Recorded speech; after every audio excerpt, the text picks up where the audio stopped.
esteja convosco. Ele está no meio de nós. Proclamação do Santo Evangelho de Jesus Cristo segundo São Lucas. Glória a vós, Senhor. Naquele tempo, disse Jesus a seus discípulos: Eu vim para lançar fogo sobre a terra, e como gostaria que já estivesse aceso. Devo receber um batismo, e como estou ansioso até que isto se cumpra. Vós pensais que eu vim trazer a paz sobre a terra? Pelo contrário, eu vos digo, vim trazer divisão. Pois daqui em diante, numa família de 5 pessoas, 3 ficarão divididas contra 2, e 2 contra 3. Ficarão divididos o pai contra o filho contra o pai, a mãe contra a filha e a filha contra a mãe, a sogra contra a nora e a nora contra a sogra. Meus amados irmãos, minhas amadas irmãs, essas são palavras de vida, palavra da salvação. Glória a vós, Senhor. E quem beija a palavra de Deus, beija o próprio então Deus. eu vou dar um beijo na palavra em seu nome, olha só.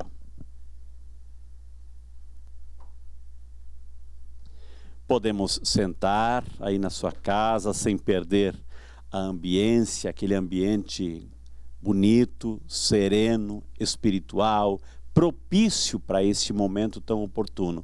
E ao mesmo tempo vamos pedir que o Espírito Santo de Deus nos ilumine, abra a nossa mente, a nossa inteligência, porque uma vez compreendida essa palavra, possamos nos comprometer com ela e fazer todo o esforço de colocá-la em prática.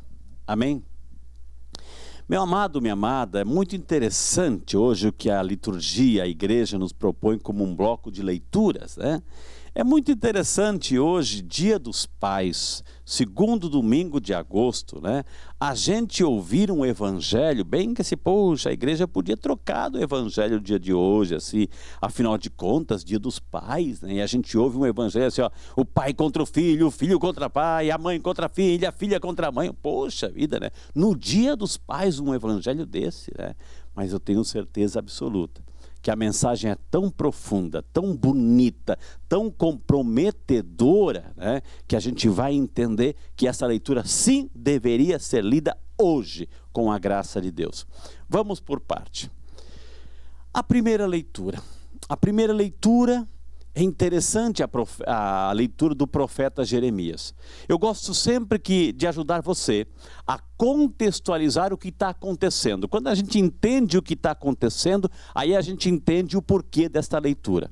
O que está acontecendo? A gente sabe, o primeiro rei foi Saul, Davi o segundo, Salomão, né? Depois da morte de Salomão, o reino de Israel, que era unido, um só, se dividiu.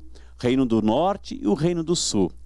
E aí um reino que se divide perde força. Uma família, um coração dividido perde força. Uma família dividida se separa, enfim, né? Um reino dividido, um país dividido também perde força, né? Uma amizade, uma comunidade, quem quer que seja, ou seja, a divisão não é de Deus. A divisão não é de Deus, é do pai da mentira. E o que acontece? O reino do norte já tinha sido invadido pelos reinos da Assíria. Já tinham vindo lá Salmanasar, Senaqueribe, é um pouco da história de Israel. Invadiram o reino do norte, saquearam tudo, massacraram aquela região, empobreceram aquela região, porque ficou fraco. Começaram a fazer aliança com outros povos, começaram a permitir idolatrias. Olha o que acontece. E aí, só faltava o reino do sul. E aí que entra o profeta Jeremias, minha gente. O profeta Jeremias, aquele que fala em nome de Deus. O profeta Jeremias, ele começou a falar para o rei Sedecias, o rei de Judá, ali em Jerusalém, cuidado com as suas atitudes. Cuidado, porque a Babilônia está vindo, Nabucodonosor está vindo, vai entrar na cidade e vai fazer o estrago nessa cidade. Não quiseram ouvir o profeta. O que aconteceu? A Babilônia entrou com tudo. Aí Sedecias, para defender a cidade, fez aliança com o Egito. Durou pouco tempo. Os babilônios saíram, mas se organizaram e voltaram com tudo. Mas voltaram com tudo e acabaram com Jerusalém. E Jeremias tinha dito isso para o profeta. Só que, em lugar de dar atenção à voz de Deus, o que eles preferiram? Silenciar a voz de Jeremias. E colocaram Jeremias numa cisterna, ou seja, num poço, bem fundo, uns 30 metros lá. Não tinha nem água, só lama, para que ele morresse ali, para calar a voz do profeta. É muito interessante. É muito interessante, e aí a gente já pode atualizar para a nossa vida, né? Nós estamos vivendo, minha gente, nós estamos vivendo uma cultura que eu não sei, eu não quero ficar num saudosismo, porque cada tempo tem os seus desafios, mas assim, antigamente as coisas eram muito mais definidas, as pessoas se posicionavam. As pessoas não tinham medo de se posicionar, de dizer a verdade. Nós estamos vivendo numa cultura em que parece que nós estamos cada vez mais com medo de exercer o profetismo. São tantos bombardeios que a gente tem que engolir goela abaixo, que aceitar goela abaixo, né? Que a gente fica quieto, que a gente não se posiciona. E quem é que está perdendo, minha gente? E aí a gente vê essa cultura cada vez mais crescendo o número de corrupção, crescendo o número de imoralidades, devassidão, crises, por aí vai. Essa cultura de morte, e parece assim que a gente está cada vez mais ficando quieto. Não é comigo, não é comigo. E a gente acaba engolindo essas questões todas, mesmo sabendo que estão erradas. A gente fica quieto. Já imaginou a nossa atitude? A gente vê o que está errado e a gente fica quieto. Que é exatamente o que não aconteceu com o profeta Jeremias. Ele, vendo as coisas erradas, à luz do discernimento da palavra de Deus, ele se posicionava. Ele falava: isso não está certo, Deus não concorda com isso. E atenção que eu vou dizer agora para você. Preste atenção, eu já disse isso e vou repetir quantas vezes forem necessárias até que entre em nosso coração e nosso pensamento. Quem define o que é pecado, quem define o que é certo, não sou eu, não é você. Quem define o que é certo, quem define o que é pecado, não sou eu, nem é você. Quem define o que é certo e errado é o próprio Deus. E se Deus disse que isso está errado, eu tenho que evitar. Se Deus disse que isso está certo, eu tenho que fazer. Então quem define o que é certo e o que é errado, não sou eu, é a palavra de Deus. É Deus, e a mim me toca simplesmente ser obediente. Quer discutir, não aceita, conversa com Deus. Conversa com Deus, vai conversar com Deus. Mas não nos dá o direito, de fazer como certo o que é errado. Não. Quem define é o próprio Deus. Jeremias se posicionou. Tem tanta coisa acontecendo em nossa sociedade que a gente está se calando, minha gente. Que a gente está se omitindo. E quem é que está ganhando? É o inimigo. É o inimigo que está ganhando, porque a gente está sendo omisso diante das coisas que a gente está vendo que não são de Deus. Mas a gente fica quieto. A gente tem medo, insegurança, que é exatamente o que o profeta Jeremias não fez. Ele que até teve o perigo de pagar com a sua própria vida, mas ele não recuou. E aí a gente entra no evangelho de hoje. Olha exatamente o que disse Jesus. Puxa, palavras fortes. Pensa que eu vim para lançar fogo sobre a terra. E como eu gostaria que tivesse aceso. Pense que eu vim trazer a paz, eu vim trazer a divisão. Que palavras fortes essas de Jesus, mas o que significa? Que diante de Jesus, minha gente, nós temos que nos posicionar. O evangelho de hoje, a missa de hoje, a liturgia de hoje é uma liturgia que vai fazer com que a gente se posicione. Ou somos de Jesus ou estamos contra ele. Ponto final. Ou somos de Jesus ou estamos contra ele. Por isso que ele vai citar aqui. Mas assim, você acha que Jesus quer a divisão da família? É claro que não. É claro que não. Ele nos ensinou a amar. Ele nos ensinou a amar. Vinde a mim, todos vós que estáis cansados. Amem. Inclusive nos ensinou a amar os inimigos. A perdoar e a amar os inimigos. Alguém que nos ensina a amar, que veio, que se encarnou por amor, que deu a sua vida na cruz, por amor a mim e a você, vai ensinar a gente a se dividir? É claro que não.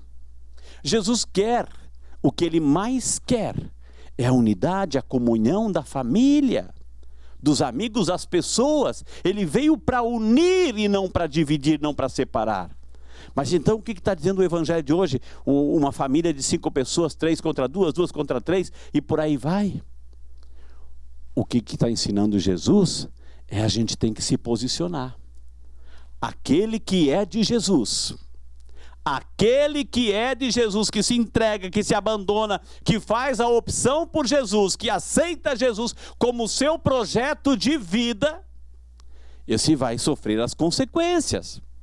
Esse vai sofrer. Quantas vezes você aí na sua casa, quantas vezes, de repente você que está vivendo a sua fé, está vivendo o seu cristianismo, o seu catolicismo, que você não abre mão da Eucaristia, que você não abre mão da sua vida eclesial, que você sente falta de estar com Deus, de ir à missa. Quantas vezes o teu marido muitas vezes te criticou, ou a tua esposa te criticou, teus filhos te criticaram, muitas vezes teus amigos se burlaram da tua fé, com gozação, com situações assim constrangedoras, mas assim, não desanima, não abra mão, porque o resultado vai aparecer, minha gente, o resultado vai aparecer. Você acha que Jesus vai deixar de amparar aquele que por ele se entrega, se abandona e que faz a sua vida, faz do projeto de Jesus o seu projeto de vida? É claro que Jesus não vai abandonar, mas é claro que ele não vai abandonar, mas tem que se jogar por ele.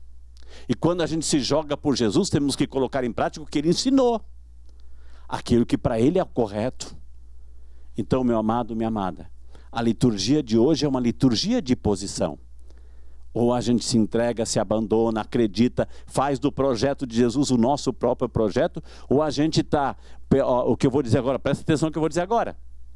Ou de repente, né, eu tenho a identidade. Na teoria eu sou cristão, eu sou católico, mas lá fora, na minha prática, eu estou defendendo o inimigo.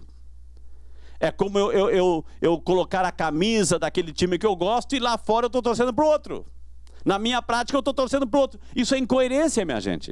Ou somos cristãos de verdade, assumimos para a nossa vida o projeto de Cristo, ou a gente está brincando, está jogando para o lado errado. Está jogando para o inimigo, está brincando com a fé, está brincando de ser cristão. Então a liturgia de hoje é a liturgia da posição. Ou eu aceito, eu assumo para a minha vida o projeto de Cristo, né? E muitas vezes traz divisão mesmo, porque aquele que assume o seu projeto de vida vai ser burlado, vai sofrer gozação, mas o resultado vai aparecer lá na frente. E aí a gente recorda de outras palavras de Jesus: esforçai-vos por entrar pela porta estreita, porque larga é a porta, espaçoso o caminho que leva à perdição, e diz a palavra, muitos são os que por ele entram. Mas a porta estreita é um por vez. No céu, a catraca para entrar no céu é um por vez, minha gente. É um por vez, e cada um vai ter a sua senha. Não existe esse negócio de Wi-Fi. Qual é a senha do Wi-Fi para todo mundo usar? Não. Para o céu é um por vez. É um por vez para entrar no paraíso, né? Não existe céu sem cruz. Não existe ressurreição sem Calvário. Mas aquele que persevera, olha só o que nos disse a segunda leitura, minha gente. Empenhemo-nos com perseverança no combate que nos é proposto, com os olhos sempre fixos em Jesus. Aquele que persevera vai receber a sua grande recompensa. Então, diante, minha gente, para a gente resumir, para a gente guardar no coração, vimos a história de Jeremias, que não se calou diante da injustiça, que não se calou diante das mentiras, que se posicionou, foi verdadeiro. Nós estamos vivendo num contexto que a gente também precisa se posicionar. As pessoas sabem que você é cristão? As pessoas sabem que você é católico? Aonde você mora, onde você trabalha, as pessoas sabem da tua identidade, né? É importante. Diante de temas, diante de polêmicas, diante de situações até complicadas e delicadas. Complicadas e delicadas. Mas Jesus quer, porque aí o próprio Jesus vai nos dizer: aquele que me defende, eu também vou defendê-la. Aquele que me nega, eu também vou negar. Então é a hora do testemunho, de sermos verdadeiros. Ou somos cristãos, ou estamos brincando com a nossa fé. Que a liturgia de hoje nos ajude a optarmos por Jesus, mesmo com provocações, com provações e tribulações, mas optarmos por Jesus é o melhor caminho. Por aquilo que a gente responde cada vez que a gente lê o Evangelho. Quando o padre fala assim, palavra da salvação. Palavra da salvação. Não é palavra de qualquer coisa, não. É palavra de salvação. Amém?